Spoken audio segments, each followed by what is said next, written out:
Hello guys, welcome once again and my YouTube channel. Friends, आज का मेरा video जो है वो पैसिव वाइज पर है कि how to identify the passive voice, कैसे हम पैसिव वाइज को पहचानेंगे। आज का गाइज वीडियो बहुत ही इंपॉर्टेंट वीडियो होने वाला है। जब भी आप कहीं कुछ लिखा देखते हैं इंग्लिश में और वो सेंटेंस किस पर डिपेंड है, अगर वो सेंटेंस पैसिव वाइज पर डिपेंड है तो आप इजीली आज की वीडियो के बाद उससे पहचान लेंगे किस पैसिव वाइज पर ये सेंटेंस आपका फॉर्म है। तो गाइज आज का वीडियो बहुत ही इंपॉर्टेंट होने वाला है, इसे लास्ट तक देखिए। आज से आप पैसिव वाइज पहचानने में कभी भी गलती नहीं करेंगे। तो गाइज हम यहाँ ध्यान देते हैं, हमारा पहला सेंटेंस लिखा है mister Modi was elected prime minister of India. Mister Modi was elected prime minister of India. तो ये किस टेंस का पैसिव वाइज है, सबसे पहले इसको हमें पहचानना है। ये पास्ट इंडेफिनिट टेंस का पैसिव वाइज है। जब भी सेंटेंस के अंदर वॉज वर्ब लगा हो और वॉज वर्ब के बाद वर्ब का थर्ड फॉर्म आता हो तो ये पास्ट इंडेफिनिट टेंस का पैसिव वाइज है। ये सब्जेक्ट के अनुसार वॉज वर्ब यूज होता है। अगर सब्जेक्ट सिंगुलर नंबर होगा तो वॉज होगा और सब्जेक्ट प्लूरल नंबर होगा तो यहाँ वर्ब का यूज़ होगा। तो हमारा सब्जेक्ट मिस्टर मोदी है। मिस्टर मोदी एक सिंगुलर नंबर सब्जेक्ट है, इसलिए यहाँ वॉज लगा हुआ है। उसके बाद जो क्रिया लगी है उसका थर्ड फॉर्म है, वो है इलेक्टेड। तो mister Modi was elected prime minister of India. Mister Modi को भारत का प्रधानमंत्री चुना गया, इलेक्ट किया गया। ओके, नेक्स्ट सेंटेंस देखें, mister Amit Shah was made home minister of India. Mister Amit Shah को भारत का गृह मंत्री बनाया गया। सब्जेक्ट क्या है, सब्जेक्ट पहचान है मिस्टर अमित शाह, इन पर कोई काम हो रहा है। Mister Amit Shah was made, mister Amit Shah को बनाया गया। मिस्टर अमित शाह भी एक सिंगुलर नंबर सब्जेक्ट है, इसलिए यहाँ वॉज लगा हुआ है और मैक का third form mad. Mister Amit Shah was made home minister of India. Mister Amit Shah को भारत का गृह मंत्री बनाया गया। यहाँ सब्जेक्ट प्लूरल नंबर होता तो यहाँ वर्ब का यूज होता। तो ये वॉज है और ये वर्ब का थर्ड फॉर्म है। यानी पैसिव वाइज में हमेशा वर्ब का थर्ड फॉर्म ही यूज होता है, चाहे पैसिव वाइज हेल्पिंग वर्ब का हो, चाहे पैसिव वाइज मॉडल्स का हो, चाहे पैसिव वाइज लिंकिंग वर्ब का हो, चाहे तो पैसिव वाइज किसी भी टेंस का हो, हमेशा उसमें वर्ब का थर्ड फॉर्म ही यूज़ होता है। इसलिए वर्ब का थर्ड फॉर्म भी बहुत ही इंपॉर्टेंट होता है। उसके बिना इंग्लिश बोलना मुश्किल ही है, बोल ही नहीं सकते आप इंग्लिश। इसलिए हमको वर्ब के तीनों फॉर्म याद होने, first, second, third, all's are very important in speaking English. For example दूसरा देखते हैं, he will be forgiven by us. He will be forgiven, उसे माफ़ कर दिया जाएगा, बाय अस, हमारे द्वारा। ये सेंटेंस जो है वो है फ्यूचर इंडेफिनिट टेंस के एक्टिव वाइज का पैसिव बना हुआ है, जहाँ पर हम सब्जेक्ट के बाद विल, शैल और वर्ब का फर्स्ट फॉर्म यूज़ करते हैं। ये लिखा है ही विल बी फॉरगिवन, उसे माफ़ कर दिया जाएगा बाय अस। तो यहाँ पे ये विल भी लगा हुआ है। यहाँ कोई शर्त नहीं, सब्जेक्ट सिंगुलर नंबर हो और चाहे तो प्लूरल नंबर हो, यहाँ विल भी ही आएगा। हाँ, सब्जेक्ट अगर वी हो तो वहाँ शैल बी का यूज़ होता है। और ये फॉरगिव का थर्ड फॉर्म फॉरगिवन, ये वर्ब का थर्ड फॉर्म है। फिर उसके बाद हम बाई लगा के बताते हैं किस व्यक्ति के द्वारा कोई काम किया गया। और जहाँ ज़रूरत नहीं है, जैसे someone, somebody, anyone, anybody, everyone, everybody, people, तो वहाँ पे हमें लगाने की ज़रूरत बाय नहीं है। जैसे कि फर्स्ट सेंटेंस था, mister Modi was elected prime minister of India. किसके द्वारा चुना गया? लोगों के द्वारा, पब्लिक के द्वारा। पब्लिक क्या है, कौन कौन है पब्लिक में, कितने लोग हैं, तो वो बात क्लियर नहीं हो रही कि पब्लिक में कौन लोग स्पेशल तौर से हैं। यानी पब्लिक यानी सामूहिक रूप से हम बोल रहे हैं वो पब्लिक है, किसी को हम क्लियर नहीं कर पा रहे हैं, इसलिए वहाँ पर हमें बाय लगाने की ज़रूरत नहीं है। ये sentence, the crops have been ruined by the rain. देखिए यहाँ क्लियर है, रेन द्वारा, बारिश द्वारा।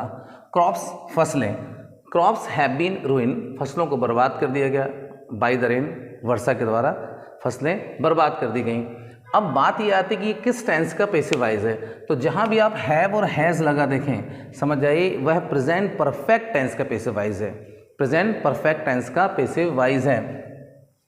अगर सब्जेक्ट सिंगुलर नंबर होता तो यहाँ हैज़ बीन का यूज़ होता, क्योंकि सब्जेक्ट प्लूरल नंबर है, क्रॉप से, इसलिए यहाँ हैव बीन का यूज़ हुआ है। तो जब भी आप सेंटेंस में हैव एज देखें, उसके बाद बीन लगाओ और फिर वर्ब का थर्ड फॉर्म आए, आप तुरंत समझ आइए ये प्रेजेंट परफेक्ट टेंस का पैसिव वाइज है। राइट, नेक्स्ट सेंटेंस देखते हैं, the telegram has been send. देखिए वही बात आ गई, the telegram has been send किस का पैसिव वाइज है? प्रेजेंट परफेक्ट टेंस का। हैज़ बीन लगा हुआ है, क्यों लगा हुआ है हैज़ बीन? आपका ये सब्जेक्ट है, ये सिंगुलर नंबर है, ये क्या है? सिंगुलर नंबर है, इस कारण यहाँ पर क्या लगा हुआ है? Has been. और हैज़ बीन के बाद कौन सा फॉर्म है? वर्ब का, वर्ब का थर्ड फॉर्म। तो इस तरह से क्या करते हैं, सब्जेक्ट सिंगुलर नंबर होता तो हैज़ बीन लगाते हैं, सब्जेक्ट प्लूरल नंबर होता तो हैव बीन लगाते हैं। देखिए इसको थोड़ा सा समझिए फिर आप।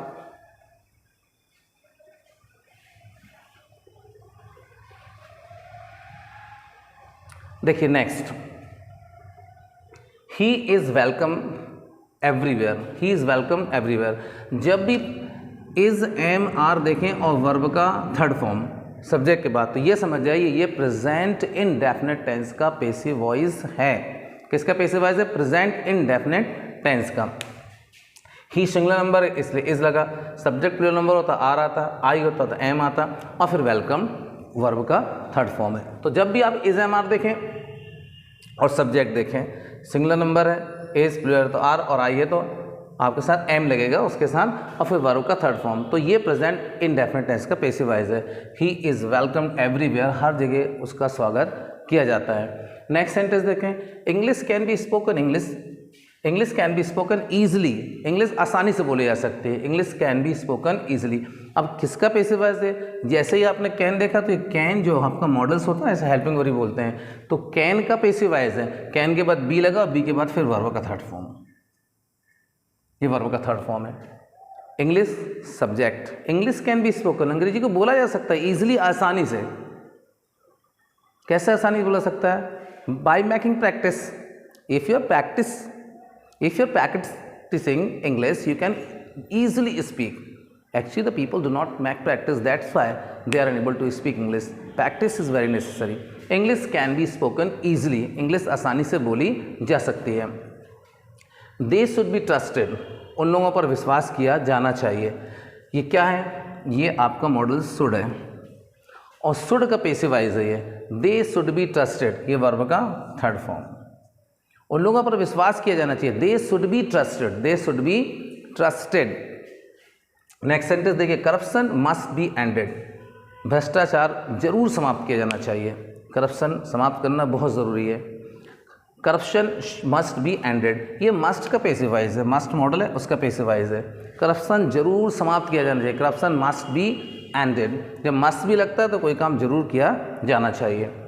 डेयरनेस इज बीइंग कंट्रोल्ड, महंगाई आज दुनिया में है तो महंगाई पर नियंत्रण किया जा रहा है। डेयरनेस इज बीइंग कंट्रोल्ड, कौन सा टेंस है? जब भी आप बीइंग लगा देखें इज, एम, आर के बाद, ये समझ जाइए ये प्रेजेंट कंटिन्यूस टेंस का है। पास्ट कंटिन्यूस टेंस का भी हो सकता है लेकिन उसमें वॉज वर लगा रहेगा, और जब बीइंग के पहले इज, एम, आर लगेगा, ये प्रेजेंट कंटिन्यूस टेंस का पैसिव वॉइस है। डेयरनेस इज बीइंग कंट्रोल्ड, महंगाई पर नियंत्रण किया जा रहा है। They are explain daily, they are explain daily, उन लोगों को रोज़ समझाया जाता है। प्रेजेंट इंडेफिनिट टेंस, आर के बाद वर्ब का थर्ड फॉर्म। तो गाइस इस तरह से आप पैसिव वॉइस को बहुत इजीली आइडेंटिफाई कर सकते हैं। आप वीडियो को बार बार देखिए, आप डेफिनेटली इसको आइडेंटिफाई कर लेंगे किस टेंस का ये पैसिव वॉइस है, किस मॉडल्स का, किस लिंकिंग वर्ब का पैसिव वॉइस है। You can easily identify, there will be no problem if you watch video again and again. तो गाइस अगर आपको मेरा वीडियो अच्छा लगा तो प्लीज़ लाइक कीजिए, सब्सक्राइब कीजिए, दूसरों तक शेयर कीजिए। Thank you for watching this video.